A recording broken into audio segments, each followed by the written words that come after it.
Hello, ladies and gentlemen, boys and girls, brothers and sisters, friends and enemies. My name is Jason Marshall. This is Applied Musicianship.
Today we're going to talk about styles of learning. We are all in an age now where we have to accept remote learning or distance learning, whatever term you prefer, as the only way we can learn things for the moment if we're going to learn it from other people. I have found through my own research that most of what we think of as teaching is actually showing the student how to become their own teacher. And since we all have to learn how to do all of this again, I suggest many of us learn it for real for the first time. I struggled in music school wanting to learn music, but finding none of the available materials and methods, finding that none of them resonated with me at all. Music theory, I heard music theory was the way to learn music. So in music school, I signed up for theory class. In retrospect, I learned that music theory is a way to talk about music, ways to think about music, ways to teach how to talk about music to other people who want a job teaching music theory, if that makes sense to you.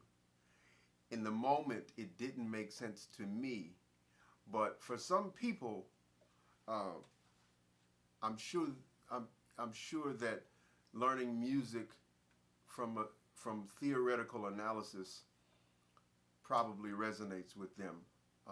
I confess it did not resonate with me at all. For the most part, it still does not.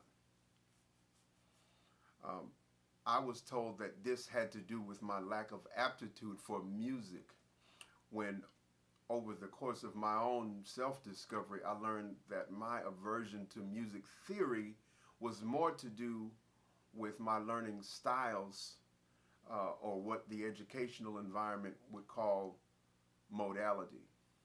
My individual modality was not compatible with the ones that were available to me in music school for the most part.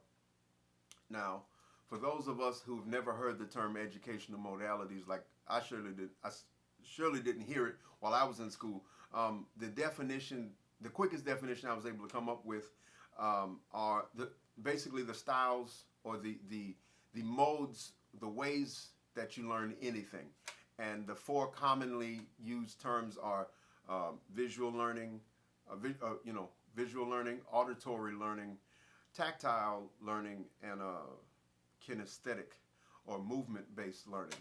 Now, uh, if, if auditory learning is hearing verbal instructions, that's part of the way. Visual learners, which is to say watching someone do it, in the age of YouTube, this is easier than ever. Tactile learning. Now, I have an instrument in my hand. Certainly I did as a student. And kinesthetic learning, I have to move to learn, but I have to move to operate the instrument. So to me, the four modes or modalities of traditional learning are actually one style of learning that combined created a more organic process for me. So when I found teachers who could teach me, there were teachers who would tell me what it was, show it to me by demonstrating it, and then show me how it related to music that I already had a quite strong affinity for. So there was that experience, finding teachers who could teach me in the ways that would resonate with me, and also finding classes that, I was in school, so I had to take classes, but music theory, whether theoretical analysis, or when I went to jazz school, they had what they would call theory and performance, when they would talk about approach notes and enclosures and lots of different scale names, whole tone, diminished, dominant, altered dominant, half whole, and then the modes. I was completely bewildered by all of that. None of it resonated with me. Most of it does not resonate with me now.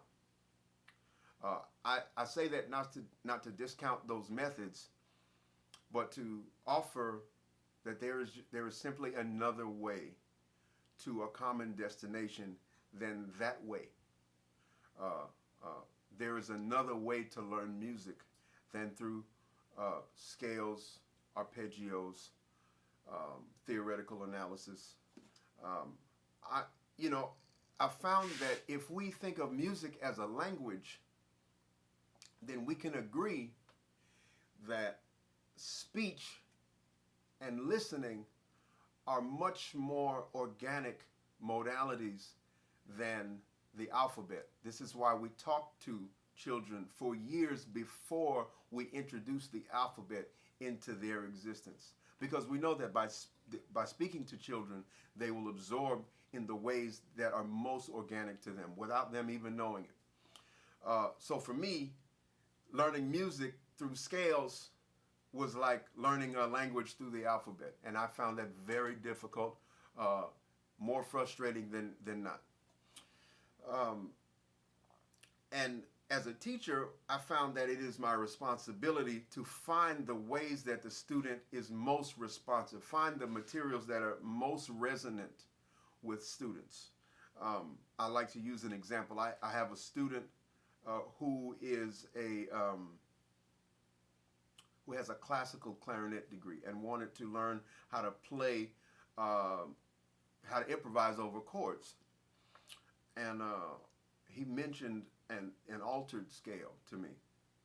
And he said, well, how do I play over an altered scale?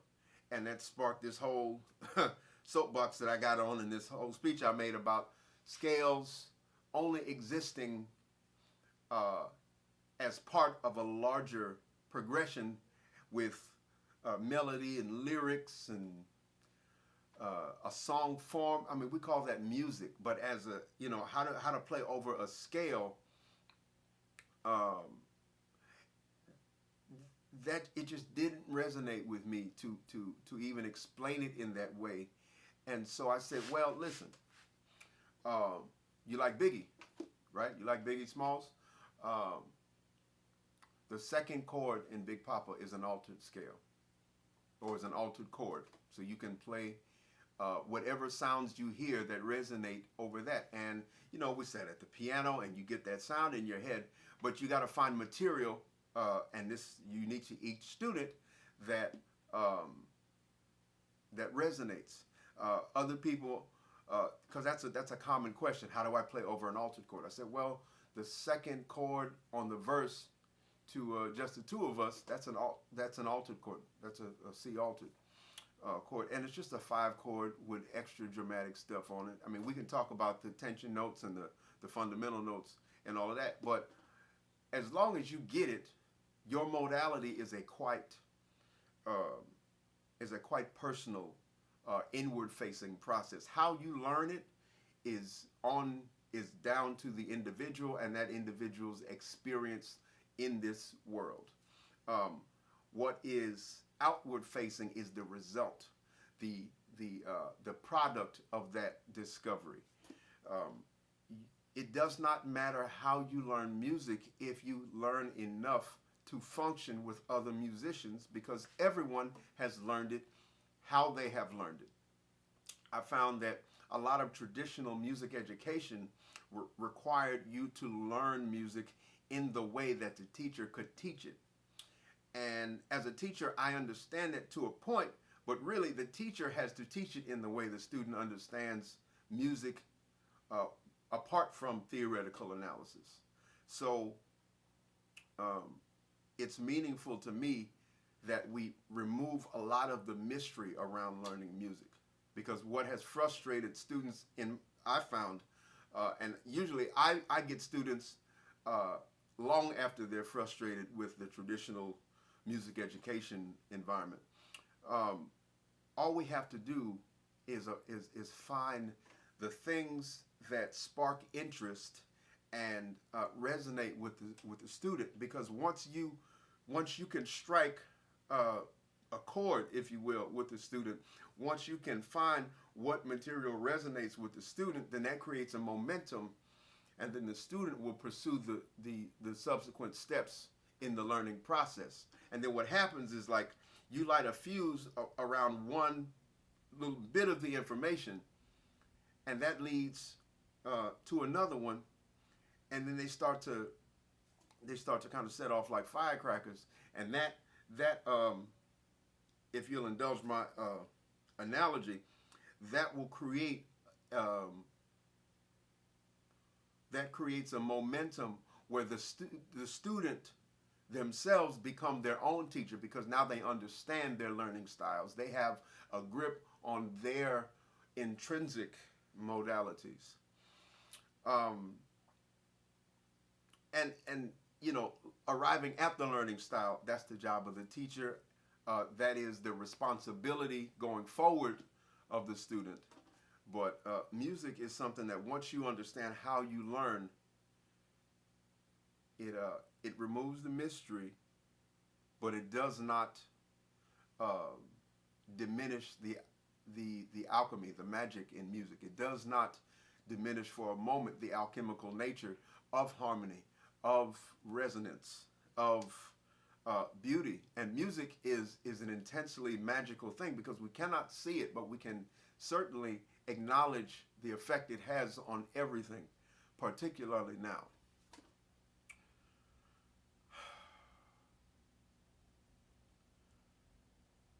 If we as teachers can come to terms with the fact that we don't know everything, we can develop ways, and none of us have all the ways, but we can develop ways of reaching a student, ways of finding what resonates with that student, finding things that provoke a sympathetic, emotional response in the student.